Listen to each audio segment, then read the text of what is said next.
Hello hello नमस्ते guys. यसपालि छुट्टीमा चाहिँ हामी गाउँ गएर बुवा मामुलाई यसरी दाउरा भातमा सघायो।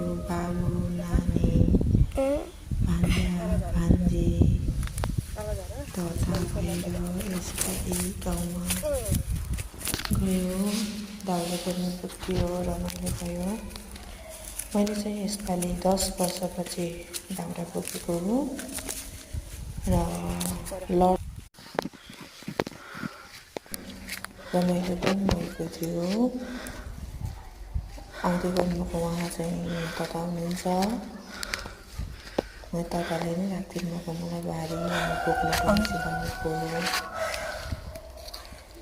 मैले चाहिँ 10 वर्षपछि बोक्दाखेरि सिकाएको मेरो भान्जी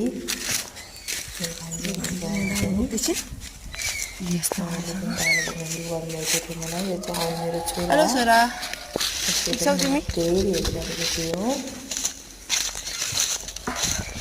हामी पानी ल्याइदिन्छु मैले। जङ्गलमा तताले बारी हाल्दै हुनुहुन्छ। उहाँले भान्जी राख्थ्यो नि हामी बोक्ने भान्जी र भएर जङ्गल हो यसको पहिलोचोटि भारी बोकेको 10 वर्षपछि भन्दै लडेको थिएन। यहाँ चाहिँ फेरि म कसरी गर्ने रमाइलो नि भयो। दाउरा बोक्दाखेरि दुःख पनि भयो।